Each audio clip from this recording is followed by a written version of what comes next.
Hello, everybody. Welcome to Tech Beats and Bytes. Hello, hello, hello. So that's Mike. And that's Toya. And we are Tech Beats and Bytes. So look, guys, we're going to go ahead and get right into it. You know the format. House rules. Be respectful. Ask all questions you need to ask. But first and foremost, let's go ahead and give a special shout out to our sponsors.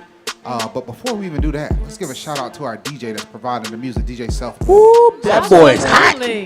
That boy hot.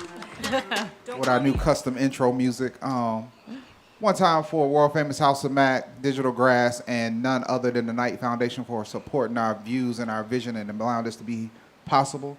Today we have a special guest for the education field, Latina women in tech, women in tech, Avengers in tech. No, I'm just Right, superhero status. Superheroes, man. So welcome to the stage. We got Maxeme. Everybody give a round of applause for Maxeme. Let's give her a round of applause. Thank you. So Max, won't you? I told you, see, you ain't that loud. God. People are always confident until they get up on the stage. Then you realize they actually watch it. Eat the mic. Yeah, eat the mic. Eat it. Eat the Eat the mic, anime. So now we got you laughing. There we go. So Max, tell us a little bit about Caribu. Caribu is an education platform that helps parents, extended family, and mentors read and draw with children when they're not in the same location. So think of an app and a platform that looks like FaceTime meets Kindle. So you have a video call and an e-reader on a shared screen. Wow, FaceTime meets Kindle. I think that's the first time I've heard you describe it that way. How many in here got kids? 0 to 7-year-olds? Man. Anybody? Yes. Yeah. Absolutely. Oh. She's like, no. Like 300 people out here that got kids. 300, yeah. I see 300 people with kids. Right. So one of the things immediately that I thought about, and Toya, this would mean a lot for your son. They were saying how if a child can't read like at a third grade level and the accuracy of their reading, it affects the outcome of like where they land in society. 100%. I forgot the stats exactly, but I know it has something to do with, you know, if a child graduates or leaves college, or by the time a child is 8 years old, if he's not reading at a certain level, it increases his chance of becoming a dropout and becoming a felon and things of that nature. Absolutely. There's prisons that use third grade reading scores as their benchmark for how many prison cells they have to build in the future. Yeah, that was it. Yeah, it's That's a the shocking whole statistic. school to prison pipeline that we've talked about. Exactly. And now we're talking about the reading aspect of that, which is important to know. Exactly. A lot of people think about it just on the disciplinary side. Exactly. But if you think about it, if you can't read by third grade, every subject becomes like a foreign language. Right. And what we see is a lot of kids dropping out around ninth grade when they literally just can't take it anymore. And what are you supposed to do when you're a ninth grade dropout? Right. So was that the inspiration behind starting Caribu? Well, tell us a little bit about what made you want to create the app. Yeah, so the app was actually created because of a picture that we saw of a soldier that was going viral a couple of years ago, and it was a soldier that was in a coffee shop in his uniform with a webcam on his laptop, trying to read a book, like a physical book, to his daughter through this webcam, and it's like the most tragic photo you could ever see, because this is someone who's giving their life to this country, fighting for our freedom, and literally does not have the technology to read a book to their child while they're deployed. And I mean, you can tell in the photo that the father is like this, and like he can't see his daughter, and the daughter probably can't see the book, and it's like this awful experience.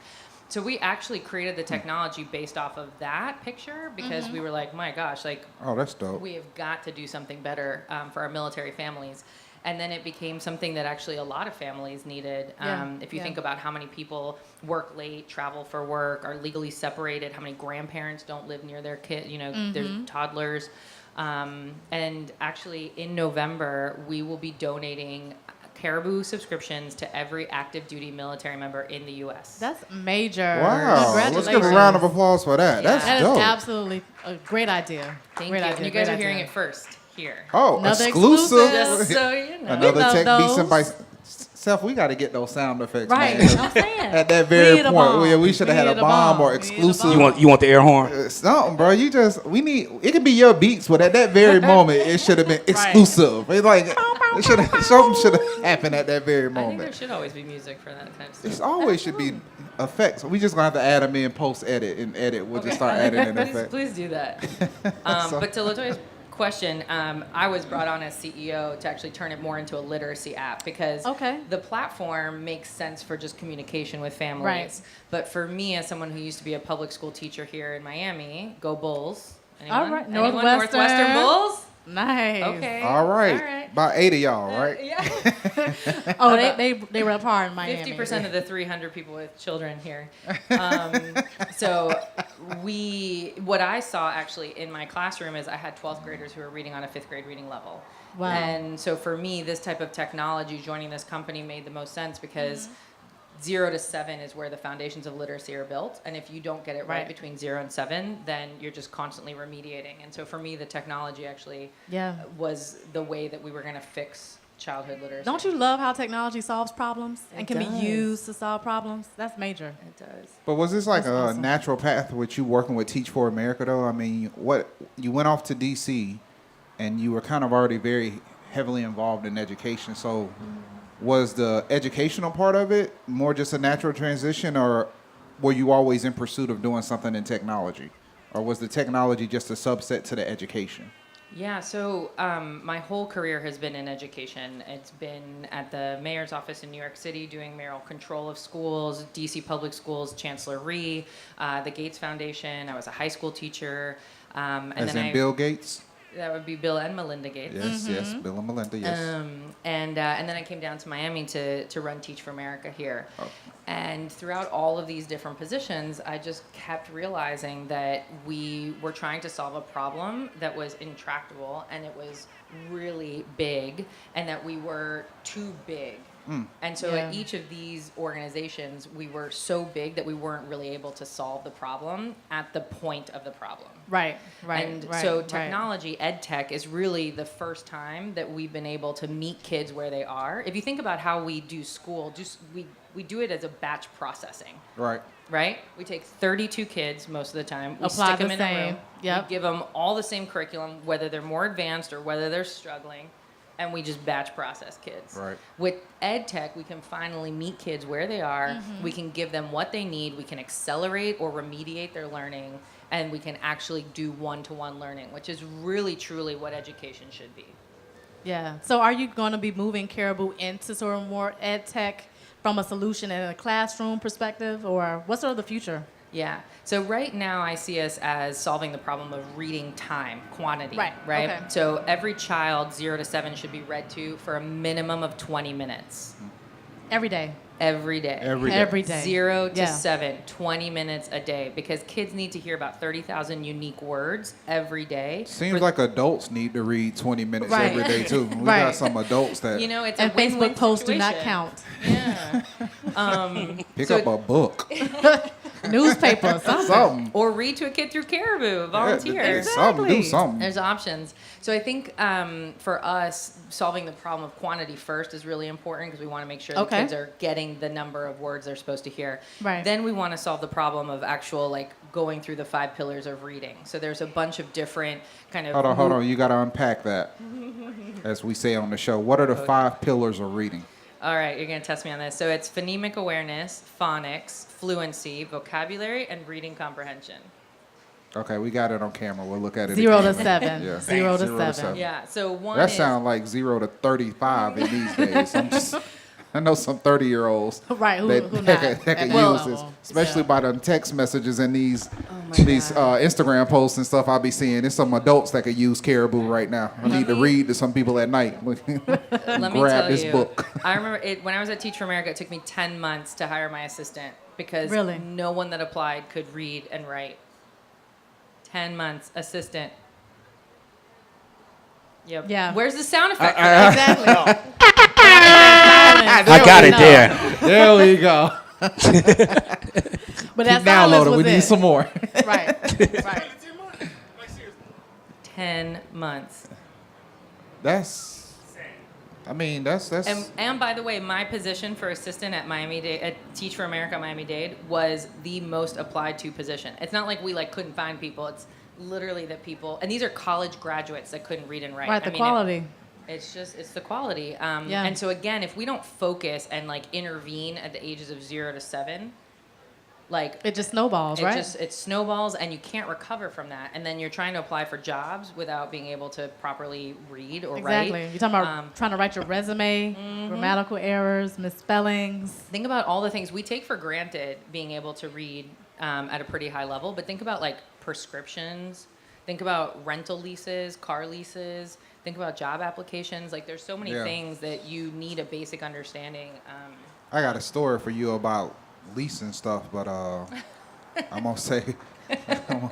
Sidebar. I'm gonna tell you about that. But being able to read helped me get out of a lease that would have had me paying double the amount for something I was leasing. And because I actually read through it, I caught it, and then I reported it to them. Look, I know y'all were doing this to other people, so cut it out. So Exactly. And especially with our reading skills, we have to help others when we can. But one thing you said, if it was that hard for you to find talent for an assistant, how has it been for you in the tech industry to find talent to expand your company? So luckily, we are not there yet. Okay. But we have had a couple of interns from the University of Miami, and one of them was a rock star. I'm going to call her out, Rachel Gambat. She was freaking fantastic, and she was an English major. And just from the email she sent me as a welcoming, just to kind of ask for the interview, I was almost you're hired. Okay. I was you're done. Just right. Just come in, make sure you're a real person, and you have the job. Emails alone, she got it. Jeez. Because it's that hard to find people, and especially as someone who's going to be doing some of your content marketing and someone who's going to be, writing emails to publishers, you've got to have that, public-facing person be able to communicate properly. So again, it all stems from that 0 to 7. Absolutely. So where is Caribu in the stage of startups, right? Because I know you do a lot of pitching. Yes. I've seen some of your pitches, which are fantastic. A lot of wins, too, with our pitches. I mean, congratulations. Absolutely. 12 wins? 12 wins, finalists, or semi-finalists. And those are international, national, and regional competitions. That's what I'm talking about, girl. Fantastic. Where's the boom? Be Right. humble, but... When you are a Latina, you don't have Speak time it. to be humble. Oh. No, you got to tell the masses. Tell 'em. Look, tell them. Tell 'em. So where is Caribu? So what are you doing? Besides Yes. pitching, what are you pitching for? And how does that fit in your business model? Yeah, plan? so we are an early stage, high growth company. We are bootstrapped, which means that we've been pretty much building and growing on our own, paying for everything out of our own pockets. And we're at a point where we've built an incredible company with great traction. We're in 148 countries around the world. We've got 20 publishers on the platform. We're generating revenue. Things are going Nice. really well. Yeah. But to continue that growth, we need fuel. So we are raising a seed round. Okay. So you are in your seed round. Great. So that goes right into my question, which is, how's the difficulty, or what's been going on as far as you securing funding? Has it been hard? Has it been difficult? And besides being a woman in tech, have you found the difficulty being based around that it's educational tech? And then after that, we can probably get into your revenue models. Because I'm curious to know, besides the subscriptions, what's really the intrigue to join this platform? Yeah, so there's a couple of things on the investor front that I talk about a lot, and so I feel like in Miami, at least for me, with my network being from here, born and raised, 305, ride or die. Okay. That's right. Them natives, we come through. Right? We do. So I have this blessed network here. Yeah. And so access to capital has not been a problem. I can get the meetings. I can pitch. Not a problem. It's the investor alignment that has been the biggest issue for us down here. So first of all, we're a seed company. In Miami, seed and early stage means something completely different than in the rest of the world. Right. They're looking for less risky investments here. Okay. Because if you think about how Miami investors have invested previously, it's in real estate, which is less risky, right? In most cases, it's in financial products, which a lot of times are less risky. It's in a little bit more brick and mortar, a lot more restaurants, small businesses. Tech is new here, so they're kind of using an old model to evaluate. So we've run against that a little bit, but we have a ton of interest in our seed round. We're looking actually just for a lead investor now. Because I think the difference between a regular investor and a lead investor is that the lead investor will do your due diligence, and that takes time and resources. So that's always the holdup. As a woman in tech, I think it's been really interesting. I will say that I very quickly in my presentation put that I went to Harvard Business School. Okay. I just drop that on the table to be Right. Out you the have gate, yeah. Credibility. you have a question, I can answer it. Don't look at my male CTO. Right. Don't do that. Right. And I think that that's actually really helped in giving me credibility and giving us the audience that we've gotten. So that's good. There was another question about something else. No, you answered it all. Okay. Toya had a question, then I'm going to give you a self-born question. Right. So dovetailing on what you were just talking about, how important is having that Harvard degree in your presentations? Is it necessary? Because there's a whole idea in tech and entrepreneurship that having higher degrees isn't necessary. But do you find that being a woman, having that additional sort of credibility in that degree helps you? What's your POV on it? That is such a good question.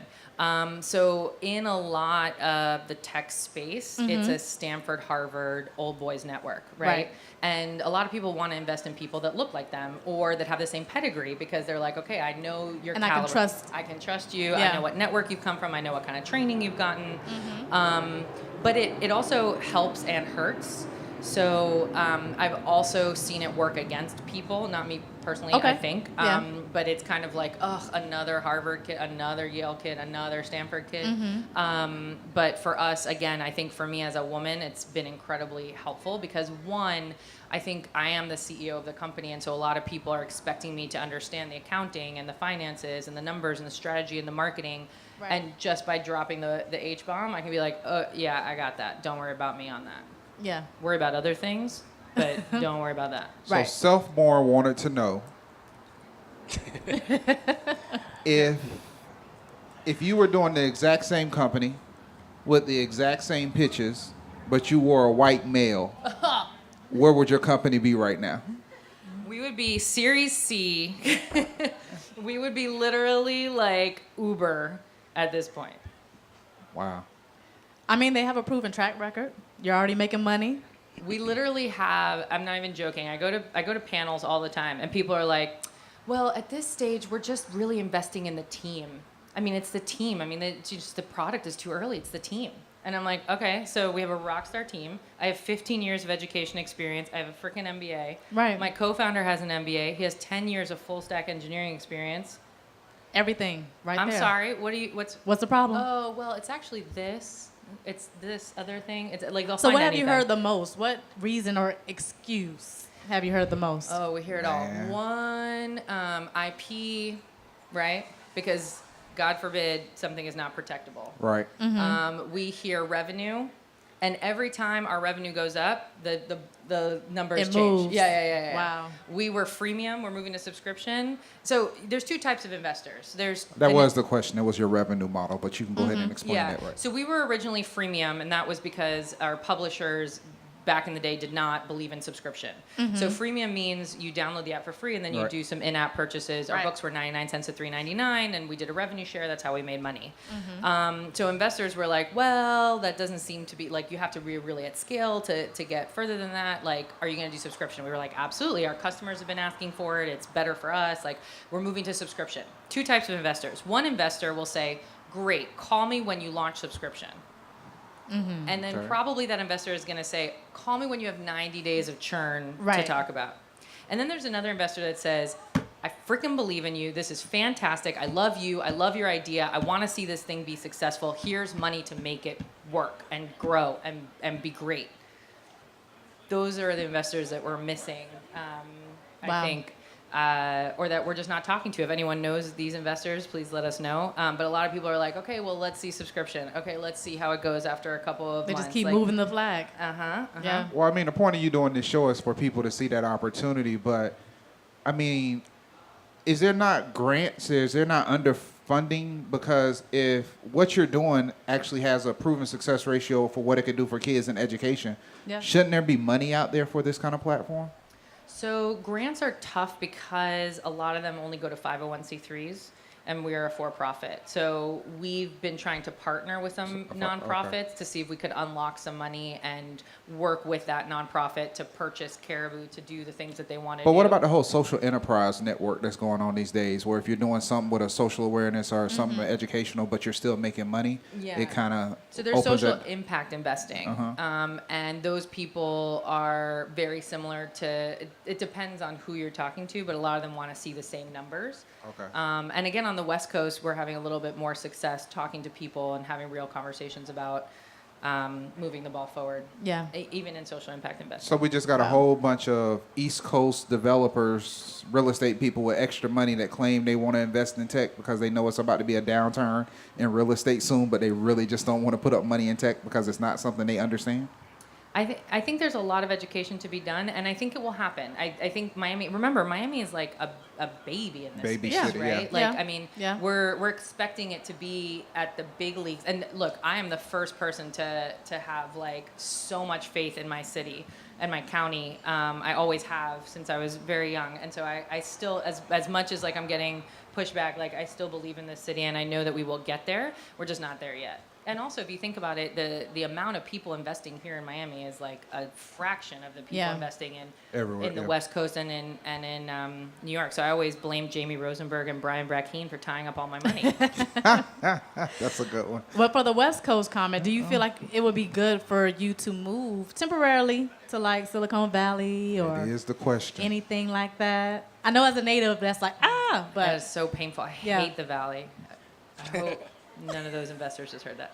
But I think they're going to see it, but we'll try not to tag them. But I mean, it's just So, real. I mean, you it's a want to real be where you're question, yeah. comfortable. Like, But you I- shouldn't have to leave if you can Exactly. prove what you're doing. I mean, it's not like the internet is Right, we're in based a on the digital West Coast. world. It's a digital world. It can And be that's anywhere. part of what tech transcended. There No you matter go, where you self-work. are, and not only Exactly. that, You we have are your a business. communications app. Plus, Right. it's cheaper to live over here than it is on the West Coast. That's what I always tell people. Extremely. exactly. So to give a little shout out to our ed tech neighbors a little to the north in Aventura, Nearpod I think has really paved the way for us in a way, because I think if we were to get investors from the West Coast, hopefully we'd be able to do something like they did, which is kind of have a foot in each location. Right. They're a little bit bigger than us, but it would be nice to be able to kind of look. Here's the other thing: I will fight and die for this place, That's what but it I have to means. do what's best for my business. Right. So if Right. I do have to move out there for a little bit of time, I'll be back. I'm always back. Exactly. I'm like a little salmon. Like I always or salmon down here. Like I always swim back to my home. And I mean, it's one of those things. It's like you said, you would go if you have to, but it's weird to me because you have a company like Chewy that, I mean, and I'm happy for their success, but I don't understand how Chewy is being related to our whole tech industry. I mean, they sell dog products with an You're e-commerce. also like not in Miami, and it magically either. All of a sudden, like Miami got the when, boundaries. when it got comes to expanded. when it comes to tech and money, Miami goes all the way up to Palm Beach, and Right. they got some, a Miami company off of Broward Right. Boulevard. I'm like, what? Straight Tri-County. Miami is expanding. Yeah, I mean, You're but Jacksonville, Florida. Right. but I think to investors, they do see Miami as the Tri-County. I've told people that. To them, And we should act more like a tri-county region. we've had that conversation on here so many times. But I mean, there's people right now that sitting at home watching this, and they're like, "Oh, I wish I was there." You're only 35 minutes away. Exactly. It's not like you can't be here, but the supporting the traffic is things real. you claim you want in the community is a whole other question. Self-born, do you want to close us Man. out with a final question before we go to our yeah, our actually, hot six? I've been wondering something as we transition because of technology and literally how we read, right? So I find myself when I read something, if it's going to be anything of length, I actually feel a little more comfortable with the pages in my hand, right? Versus reading off a computer screen, a Kindle, tablet, blah, blah, blah. Tell me, how have you seen, if we would call the reading quotient or the reading behavior of just society, maybe children or anything? How has it changed? How has it grown? What's the atmosphere like? How has it changed going from reading on paper to reading on screens? Yeah. So I get that question a lot. Here's the thing. It's like telephone booths. They're not coming back. Right.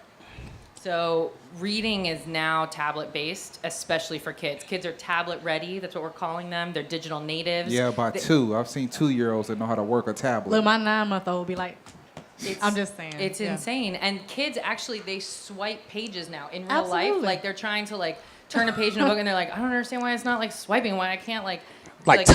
highlight Do something. Yeah. See, as a visual artist, though, part of that bothers me that kids are losing motor skills because they're so entranced in the technology. So even though I'm a tech person, a part of that bothers me as a visual artist. Like kids not knowing how to write in cursive anymore. And that's what I'm saying. I feel like really I'm pisses me worried Yeah. to just throw this in there real why I asked that question. I feel like I'm worried the difference between writing and literally learning how to swipe. Everything from hand-eye coordination to muscle development. Exactly. Like sports is just gonna get horrible because these kids won't have no hands-on coordination. You can't catch a football because all you do is swipe all damn day. Tetris is where I got my eye Exactly. coordination. So here's the thing. We, just so you know, are having like that 60-year-old like group of people conversation where like, oh Yeah. my God, that kids these days. they're We're doing old. Yeah, we do. We do sound old at this very moment. It's bad. We Just are turned old. 65, y'all. Yeah, I'm we like, do. give me my paper. Right. I can only One of understand the The paper. newspaper is going digital. You better throw it at my door, young buck. Put it outside. So I agree. Deliver the milk. Self-born. I agree that there are some things that we should hold sacred if we can. But there again are some things that we're going to lose that fight. So how do we make sure that we're still building the same skills and Exactly. And for example, cursive, we don't really need it anymore, right? Like as long as you can like tap a button, like Oh man. I mean, it's- kids are speaking in hieroglyphics and emojis. Can you So- imagine Really if the cool, Declaration of Independence was in like That's what's gonna be. yeah, emojis Oh are my gosh, it was it just was in gonna be. regular block writing and no So it would be It's a a matter slave of time. emoji? Is that what you're It saying? would We just would be have a slave horrible, emoji man. saying what we can't do. We would have a 3/5 human emoji. It'd be like most of the body without the We head. finally have different skin colors for emojis, so that was a win. Yeah, that only Yeah, that only that was a took wa- 12 years. Forever. That was All right, so we know we have things to do, so you got to answer quickly. Okay. You've answered these before, so these should be kind of easy to Oh, you, I but they hate should when have we do this. changed. Okay. So I'm going to do the first one. We're going back and forth. You ready? Here we go. Here we go. Favorite artist that you're currently listening to right now? Go. Is it embarrassing to say Cardi B? Oh wow. Okay. She's an inspirational artist right now. She's Cardi B. She is inspiring young ladies to not, We they ain't might got to get dance Cardi no B more. on the show one day, so I'm not gonna say anything. Shout out to Cardi B. We waiting for you. Go ahead. Exactly. Toy. So, red or pink glasses? Ooh, red always. I just had to say it because I love your glasses. I know that's your signature. always be just had to rocking throw them. it out there. All right. So, craft cocktail, long day. What kind of drink are we making you? I gotta go with my people, the mojito, Mojito. All right. Old school. with a lot of sugar. A lot of sugar. All right. Yeah, Go ahead, that's all I Tori. require. Since you're a Miami native, what's your favorite hangout spot? Okay. Oh, that's so tough. I have like years upon years. Mm-hmm. All right, let's see. I love Enriqueta's. It's the best Cuban breakfast So you can ever. only give us one. That's where we're going. You can only give us one. But it's good though. That was a good That was one. a good though. one. That was a it's good good one. though. It's good. So 5 years from now, perfect headline for Caribou in the Miami Herald. What does the headline read? The digital version. Because it's not in print. Right. Homegrown company is changing the face of education. All third graders across the globe are reading proficient. Okay. Where's the noise? I like that. I feel like there's been so, yeah, come on. All right, Toy, you're going to close us out with the last question. Favorite person, dead or alive? There we go. Nelson Mandela. All right. I know I usually pick a woman, but Nelson, man, that guy had the patience of, like, I don't have that patience. Like, that is some patience I, like, aspire to be. I'm not going to get there. I just know it. But You never know. At least you have the aspirations, though. Yeah. Right. that's why he's my favorite person, dead or alive. I'd invite him to dinner any night. All right, so y'all have gotten to know Maxeme. Make sure that y'all take the time. Make sure that y'all get her a mojito before she goes. Grab at the bar, get 2 mojitos, extra sugar, extra mint. I like extra mint personally. I'm a mint guy. You should go to Morocco. So, Caribou, make sure you go and download the app. We'll be right back for part 2. We'll see you in a little bit.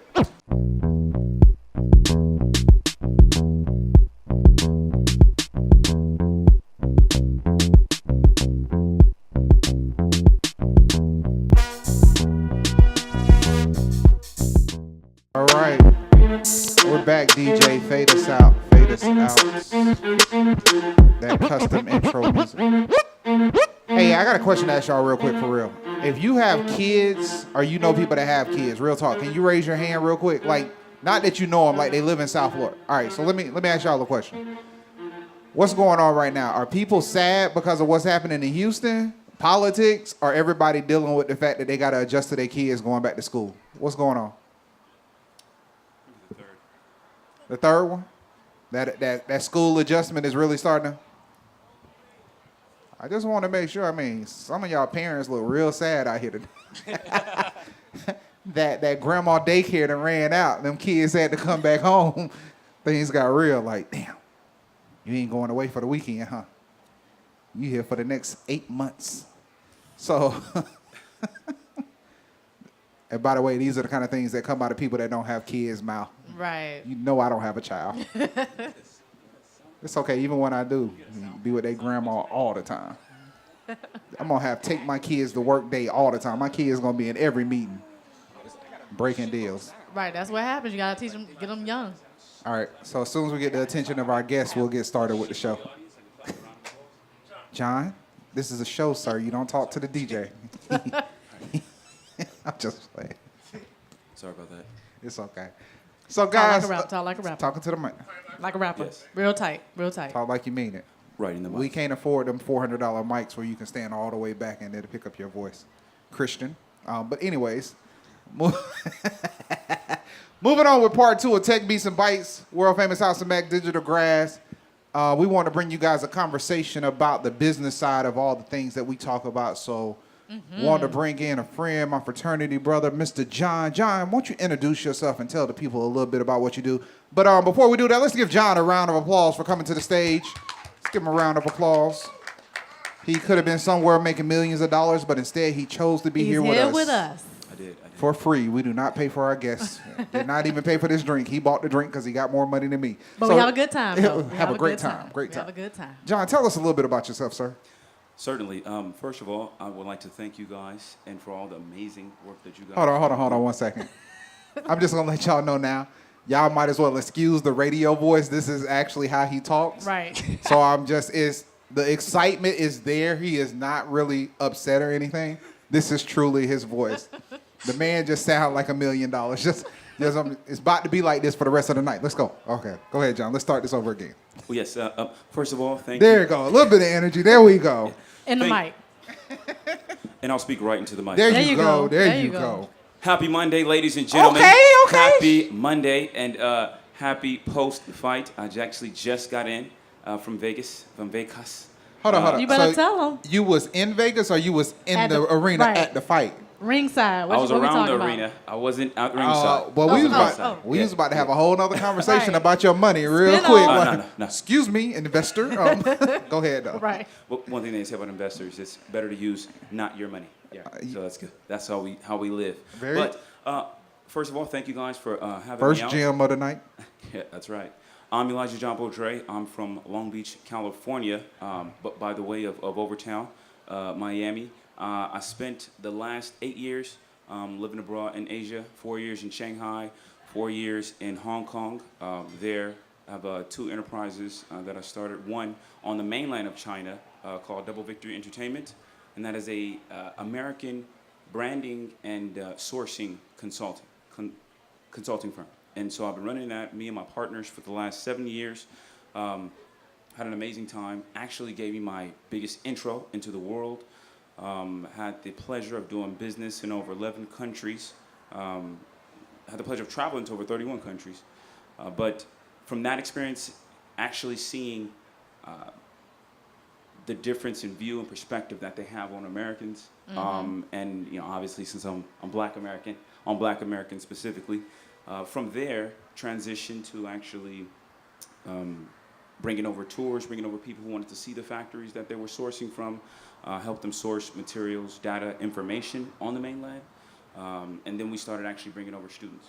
And I did a partnership with the Urban League very early in my tenure in China.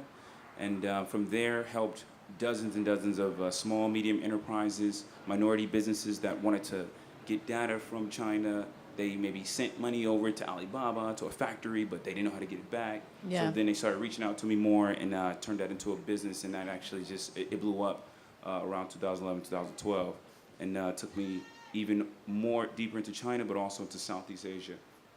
From there, taking over our clients to have tea and have dinners and stuff with their counterparts, started bringing over students. And brought, my first group was about 54 students that we brought from LA, from Crenshaw High School. And we brought them to Beijing and Shanghai, wrote a curriculum, never wrote a curriculum before at that time, never did anything quite like that, but it was a major success. And that launched our second business, the Global Citizens Community. And that is a global social enterprise that we use basically to help bridge the gap culturally, economically, academically, between America or American minority groups and the rest of the world, or specifically Southeast Asia or China. And year to date, we've brought about 124 students from America to China. And last year, we brought a group of 23 from Liberty City and Overtown, thanks none other in part to the amazing dedication to the leaders of Miami, to our leadership we have there, to Commissioner Keon Hardeman, had a Shout out to Frat. That's you know, right. and our leaders that have a real global vision. Yeah. People who understand the global value that we have. Right. A lot of times when we're working with students or we're working with people in America, period, who they didn't spend their life where their parents took them summering on the French Riviera, or they went to the Amalfi Coast for the wintertime with mom and dad. You know, they didn't get this experience. So, but they still have the value globally. Yeah. But there's a gap, and that gap, because of cost, because of just knowledge of access, has grown into a chasm. But the real leaders who understand where the future is and where the future is headed move mountains to make sure that our community, that our students, that our families not only know that they have a global value proposition, but there's viable means to expand their horizons, to awaken the leader within themselves, and to also experience what we've experienced as well. Yeah. So as I am drinking my Timeline Brewery beer, let's give a shout out to John for having the longest intro ever uninterrupted. That boy just came in here and just dropped the whole sermon on us. Right. I was waiting for Self-Born to play the church music with the pianos in the back. I just But he thought it gave was, some good stuff, some good yeah, nuggets. I mean, we got a lot to talk Right, about. I right, took some right. notes. I'm like, man, I'm going to say that part for later. So I just want to get into the real stuff that everybody going to see when they read your bio. My man, how old are you again? I'm 30 years old. Say it again. 30 years old? 30 years old, and you was controlling a $2 billion budget. I need to understand, and you didn't do that this year. You was in your 20s controlling a $2 billion budget as a young black man. Let's have that conversation on how that happened. Well, let's put some asterisks on that too. 'Cause, You can do whatever you want to. It was still $2 billion you had Right. control Unpack over. that. It's okay. Yeah, you have to translate that to Chinese money. So it's not quite 2 billion US dollars in yen and yuan. That's still China. That's give still me major. give me $2 billion in yen Right. and see if I come back to America. Where That's Mike still at? major. The whole name would have changed. I'd be just like Stephon Marbury. I'll just move my whole family over there. Let's go. It's time to go. We gonna move. It ain't working over here in America. Right. Brand new life. But you was controlling a $2 billion budget. Can you tell us a little bit about exactly what you were doing? Because I know your focus is bringing African Americans to do business in China. And like that's really, but a lot of people don't, you can say that, but sometimes you have to simplify things. So won't you actually unpack what the budget was and exactly what it is you're doing by connecting people with these factories? Right. So just to give some little background, the budget that was controlled or where we have influence over specifically was something that was earmarked by the government in order to spur economic activity. My personal business, the enterprise that I started and controlled with my family as well as with my partners, that was something that I was able to be a bridge between our community, specifically the African American minority community, as well as the programs, the business community, and the raw resources of China. Okay. So my main goal, my main job was facilitation. Okay. Was being a matchmaker and then also a consultant, right? for them. Okay, cool. So I'm gonna get right into the other one, and Toya is gonna hit you with about 2 or 3 questions. Self-Born really wanted to know, did you find the factory where they make them Jordans at? That's what we just really want to know. Did you at least find the factory for Yeezys or for Jordans? Out of all respect to Chicago, did you find those factories? The short answer is yes, Wow. but there's a much longer answer, right? First of all, I didn't details. expect you to say yes. I was really being a jerk, but now I really have to Right. consider Now you need to tell us. now I consider So my give whole us life. the medium, not the Yeah. long. Give us the medium. Yeah, what's the medium story to that? The medium story is that Hold up, and see, everybody that's watching this, I know y'all love sneakers. So this man is really about to tell us about the Yeezy and Jordan. That's Adidas and Nike factories. no, it's you're talking about for the Yeezys. Yeah, for the Yeezy shoes. Or at least the Jordans. Give us one shoe from Chicago for Self-Born that you found the factory to. Okay. So we can order some knockoffs and sell them on eBay. Go ahead. Well, if that's the case, I have no comment. Right. I was about to say, don't even. don't know nothing about just forget that. about that last I don't know part. that. But at least Yeah. no. But seriously, tell us, how does that So- work? But So here's the thing. we're gonna start calling you Uncle John. By the way, that's your new. I'm just gonna call you Uncle John. Right. With the sweater, the Like glasses. Uncle Luke, with the sweater, the glasses from Long Beach. Right. He about to give it to us. Go. Go ahead, Uncle John. So we live in a globalized world. Right. And my whole passion, my mission that I've dedicated my life to is to not only expose to the world, but to ourselves, the value that black people and minorities in America have specifically. Okay. And awakening that. Now, as far as the shoes, not only did I help Americans find Chinese factories, but also I became like a consultant and did some work with factories that were in China that wanted to sell to America or wanted to get actual data and information on the trends that was happening. Now, what has happened from 2008 to now, as you may or may not know, the dollar has grown significantly from when I arrived there, when it was actually on the decline, right? And where you can get a lot more for your $1 when you're in China or looking to do something as far as making an investment on the mainland. To this time, prices have spiked in China. Right? There's a lot of pressure on the currency, a lot of pressure on the government to allow their currency to actually float, which they've been keeping through different levers at artificially low levels. So I had a client, and this is the medium, this one says the medium story. I had a client that actually, they are a major jacket, they make jackets, and they make shoes. And they had 4 of the major contracts actually to produce shoes for, it wasn't Adidas, it was Nike. It wasn't Jordan, though. It was... That's close enough. We'll work with it. Basically, to make a very, very long story short, they moved their factories, which most of them, they're already like in Vietnam making them, but I helped them had a hand in helping them move their factory, where they're making their coats, to Vietnam. And they actually bought the space across from where they make jackets from, in Vietnam, to make shoes. And they were going after another contract from the Nike, from Adidas to go after. So Wow. that's why I said the short answer is, did I find like where they make Nikes, the same type of people who make the Yeezys, where they produce them from? Absolutely, right. Now, was it the exact one where the Yeezy Right. supply? Yeah, Probably that not, sounded but deeper. Yeah. but you were close. All right, go ahead, Tori. Yeah. So you talked about the immersions that you do and sort of taking kids and doing a whole cross-cultural experience. Why is that important?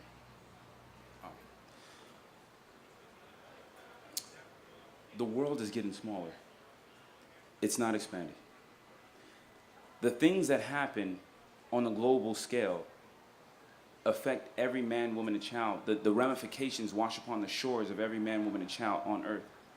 Experience, education, exposure. These are the deciding factors that actually lead to your outcomes. Mm-hmm. That with this tsunami of globalization coming, if you're able to weather that storm or that occurrence, that event, using a popsicle stick or a surfboard, right?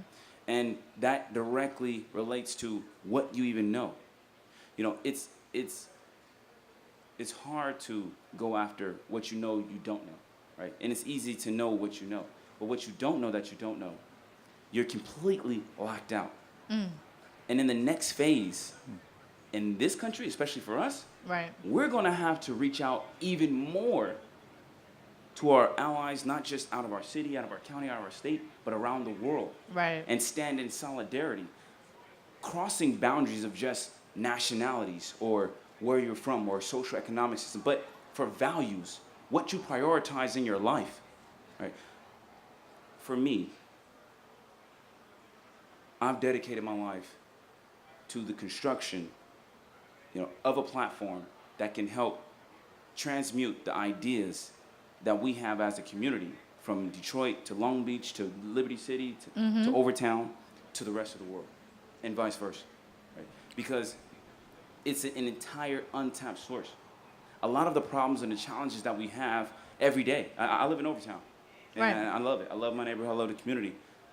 It's a place much like how I grew up, but it's a place also when I lived in Shanghai and when I traveled to Sri Lanka or to the Philippines or traveled to different places that were developing, that is ripe with potential, with people who have ideas not just for work, just to work, which they can too, in which development and which interaction can help spurn, but they have where they can create enterprises, they can create industry.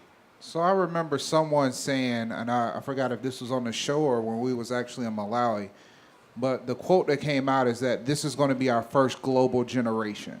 Because based off of social media, the internet, and the speed of exposure, you have people that can see a lot more and they're exposed to a lot more. You can still be a kid in the country town, but you can know what's going on throughout the world because of the ability of access. Gang, gang. So with the access now in this global generation, what do you think are going to be the things that are created as people have more access to those resources, or what things are still not being created, although we now have the access? You make sure you're talking to the mic. Just look straight ahead. I need all this to be picked up. Those are two monumental concepts that, one, I'm very glad that you brought light to, and two, I'm just going to take a second to unpack. What was the first one that you said? What things, now that we have this access, what things are going to be created now that we have the access, or what things are still not being created that they have the access and the resources? Because you now, I remember 8 years ago, the conversation was a kid in Overtown was looking up to a rapper or entertainer that was doing everything in South Beach, but they've never been to South Beach. But now you have somebody that's in Overtown that can see what's going on in China thanks to Facebook Live and streaming content. So what things out of those trends, because I'm thinking about the factories and the people you work with, what things are we in the ability to create because of our influence as a culture, but what things are still not being created? Because it always seems like we missed the mark, and you go back 10 or 20 years from now, and you're like, well, we had this opportunity. Excellent.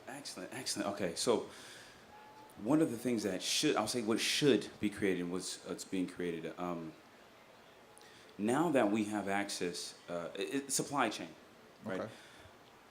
My first company, Double Victory Entertainment, it was entertainment. What we started off as, I don't know if I Tell the truth. I'm gonna let this cat out of the bag a little Go ahead bit, and do but I started off as I had a lot of leverage to get access because I was a major rap star in China and Asia.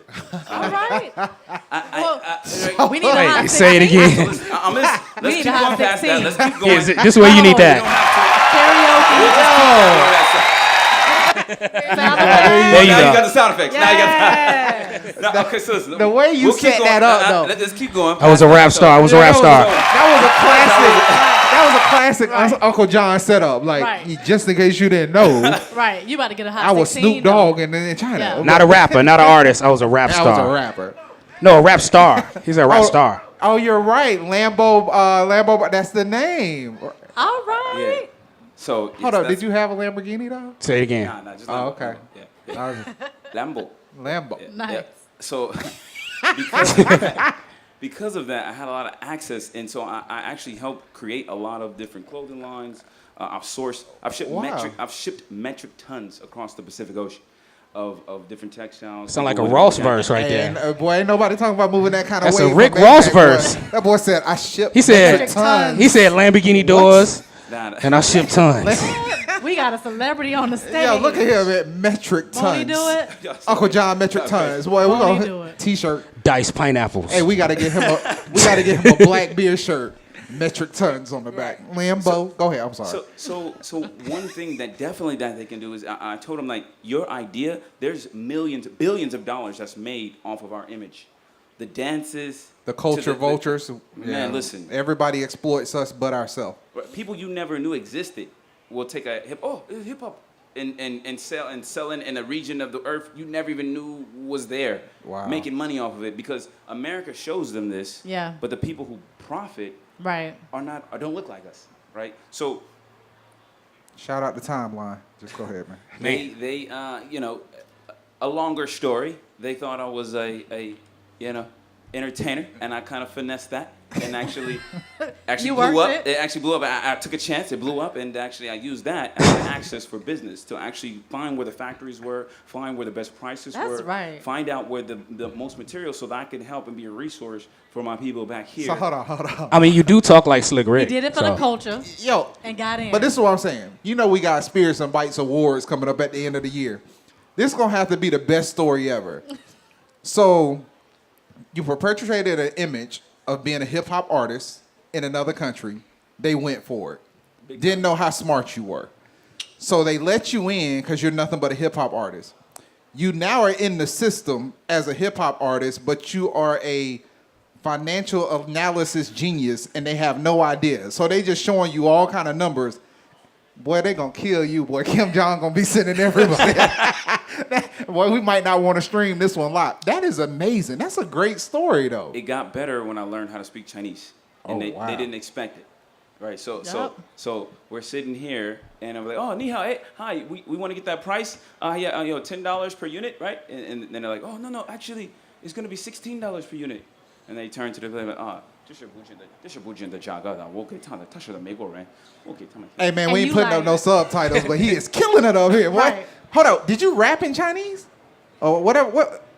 16, yes. Oh, we Mandarin. gotta do this at the end of the show. we that is such a Tech Beats It's and going Bytes on. commercial. Okay, It's but go going ahead. in. Go It's ahead. going Go. down. It's going You're gonna down. have to do it. I'm letting you know now. You're not going home without dropping a verse. At all. I'm just period. Hostage. It's Right here. it's 12 of us. We will hold you hostage. Shut the whole. Okay, but I'll give you guys a little something. so they're trying to run game on you, speaking the native tongue, Yes. not knowing that you understand what they're saying. Yeah. So when I started really making my most money in China was This when is my awesome. proficiency in Mandarin. Yeah. Mandarin, yeah, that's came the up to a language. place, and I could, Why you let me embarrass myself saying? I we said just- Mandarin earlier. It's okay. He's trying to set me up. Shout out to Timeline. Right. Blame it on the alcohol. Right. Blame it on the alcohol. Self told me to do it. Yeah, and blame it on me too. Go So ahead. we'd come into the meeting, and I'm not going to say they were malicious to try to like get over on me, but I would say natural human kind of just nature. were doing would be to try- business. I was Yeah. like, if you They were don't doing know business. better, you don't do better. So if you Yeah. didn't know any better, it's Right. up to them to And take they was going to advantage get of you you. for that 16. It's like a sneak attack, So you talk, oh, this is the best price, and you tell your homegirl, yeah, actually, it's about 4 over. I lost But it's money on that good. other one, Yeah. but he's American. He's got the money to pay for it. He can do it. He can cover it. We're gonna tell him Wow. 4. Okay, it's cool. Right. Yeah, 4 is Roll the with best. it. 14 is the best price. And then you're looking at him like. Side Smile, eye. big smile. Oh yeah, best price. Wow, but this seems really more than you said 10 before. And you know what? Oh no, it's the best price. It's best for your friend. Lambo, 你是我的朋友，没问题的。You friend. And I'm like, is this the best price? Yes. You sure? And they say, oh, I don't know. He's acting kind of weird. What's going on with this guy? Yeah, this is the best price. Then I have to look at him and say, are you sure it's the best price? Come on, man, drop the Mandarin. Go. What'd you say back to him? Go, do it. And we have to move the contracts on the side and say, 朋友，我告诉你的朋友，我是在这是不行的价格，为什么你给我这是很太有机的？这是不行的，不行的，不好，你是不好的。 Yo. Fire. First of all, you don't even have to drop a rhyme if you can talk Mandarin in business. That's better than a Killed rap. it. Killed Killed it. Once I Killed it. dropped that out, then Change the then- game, right? Yeah, it became the Oh, naked man. hustle. They start shaking, start leaving it and giving you everything you want, But I would say that's only a couple of times that happened. Really like that. It happened, Yeah, though. Yeah, Right. Yeah, no, most definitely, Oh, this is definitely a highlight reel for But Instagram. so on that note, though, That's because there's dope. a lot of conversation about the racism in China and how there are neighborhoods where black people are not allowed. Did you experience that? And even though you Good knew question. Mandarin, were you able to still float in places where just people like us who don't speak Mandarin where we may not be able to get access to or go? Absolutely. So, being a young black male and a freedom fighter, as I like to call myself, Yeah. definitely, in all the countries that you expect, there's going to be a certain percentage of encounters that are not as positive. Mm-hmm. So I'd have to break that down into like an 80-20, right? 80% of the encounters that I had were extremely positive with Chinese people. For most of them, I was the only person, not just black, not just American, but person that did not look like every single person they've ever seen in their life, right? I visited a lot of towns in villages and hamlets, all the way from first-tier futuristic cities to fourth-tier cities where I had to take a horse over a mountain to get into the city to check on a factory, about a jacket, and pump my own water. That's another story. But traveling to all these places, most people are just excited to say, wow, our country is this communist nation that was closed off from the rest of the world, that is one of the most homogeneous places and recesses in the earth. There's a person that I see on the TV that is jumping, that you look like the people who jump and run and slam basketballs. Right. Or you look like the people like Michael Jackson, right? Or Michael Jordan, right? And for me, that was a very poignant time in my life to really see the contrast, where they know about America, but what they know about us. So most people were positive. Like half of those 80% were like, wow, you're black. I know about black Americans. You guys are wonderful. Y'all are like special people. Y'all can jump high. Y'all can sing great. I want to know you. Let's be friends. The other half of that 80% was like, wow, I don't know what you are. You're amazing. Let's be friends. Then the 20%. Okay. That came down to 10, and 10% came down to, I don't know you. I don't know what you are. Stay away from me, because I don't like anybody that's not Chinese. Because the fear of the unknown. Well, also too, they had a lot of exploitation from foreign powers for a long time. Right.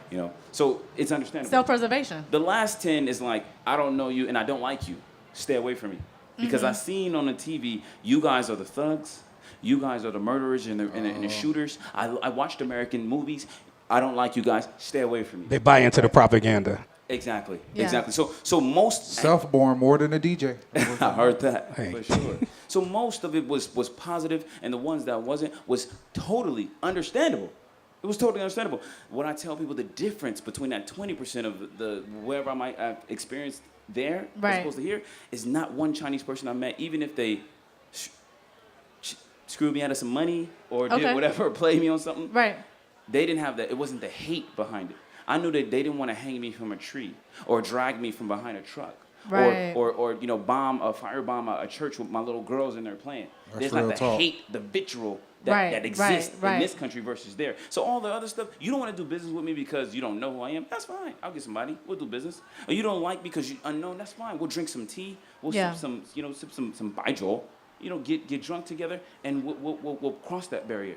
But I know at all times there's no innate feeling to want to kill me or torture me just because I'm black. Yeah. As a matter of fact, one thing I will say, being an American expat is the closest feeling you can have to feeling white in America. Wow. Yeah. Say that again. That was- whoa. Yeah. That was heavy. Oh, say it again. Being an American Rewind. That's what that was. That would have been there. We're going to have the sound effects. So. Right, sound pack. We'll get the sound effect back. Being an American expat is the closest experience that you can have to being white in America. Extreme privilege for no reason.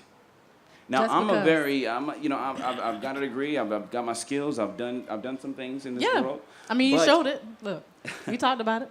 So look. Yeah. Before you go there, let's go ahead. We're gonna have to get to that point because you're gonna drop these sweet 16s.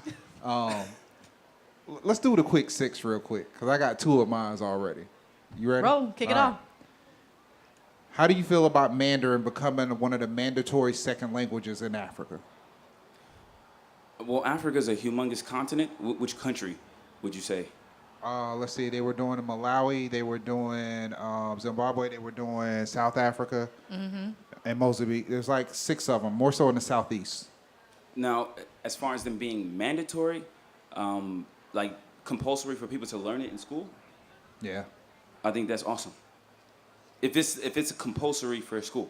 Now, if they're just calling it's one of our official languages, we just grafted it in, and now this is an acceptable language I don't to do think so. contract and business. But if they're saying to those children, those black students that, hey, you need to learn your African tongue, you need to learn English, and you need to learn Mandarin, I think that's awesome.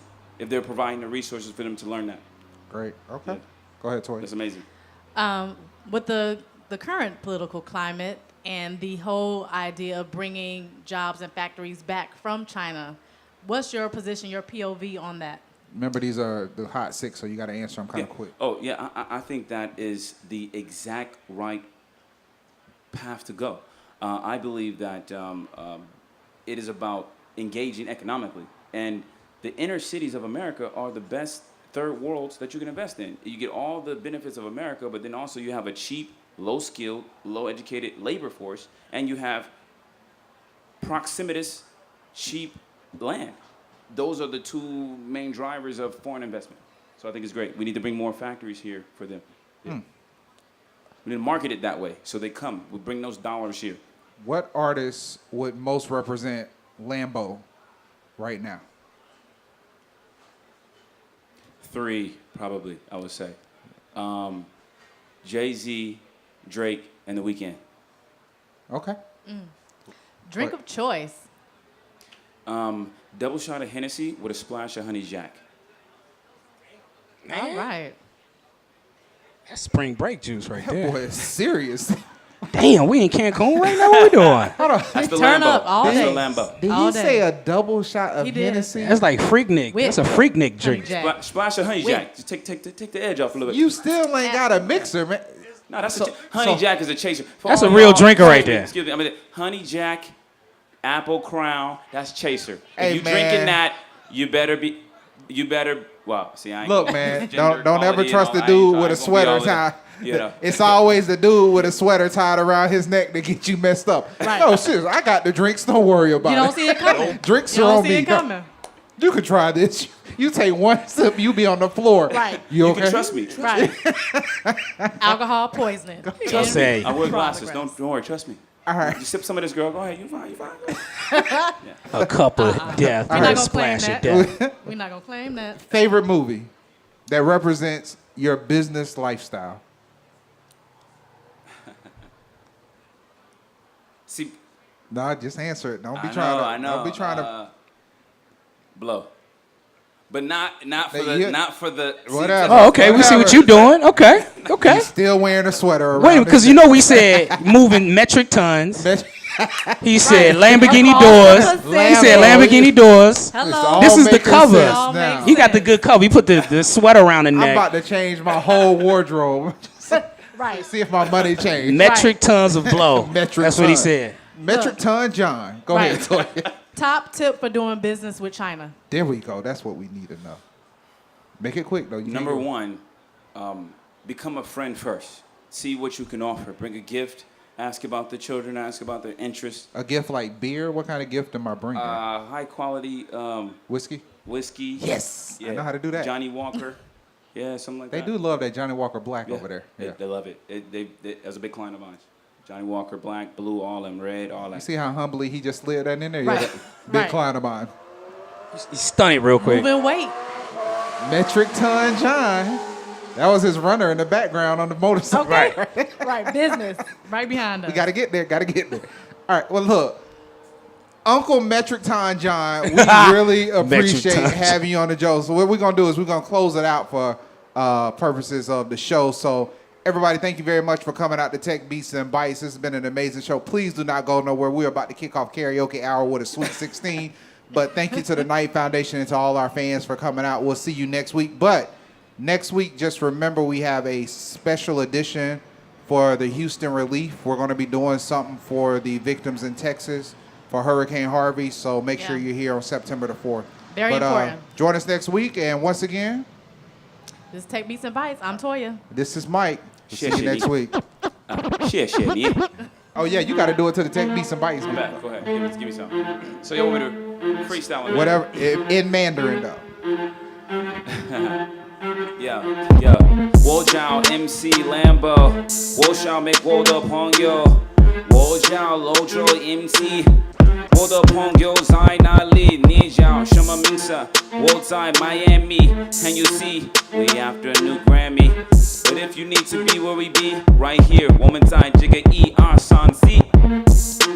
I have no idea what he said, but we gonna take We it. gonna need that translated, but that was hot. That's gonna be our commercial. Let's see if we might get a whole new audience now.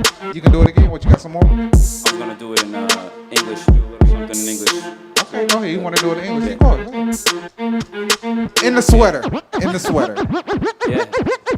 His Lambo, I never thought I could last. Such an honor to be here on the digital grass. Every day I go far, and you know I go hard. I want to thank everybody here at the Wynwood Yard. You see that I am my mom's son, and also special shout out to Commissioner Kieran Hardeman. We're gonna go this and do it more than just for fun. It's Lambo. I'm number 2, but the number 1. Digital grass, if you trying to make the entrepreneurship crash. Drunk too many drinks, now we tipsy. Yeah. Uncle John, metric tons. Right. Across the Pacific. Across the Pacific. We appreciate y'all.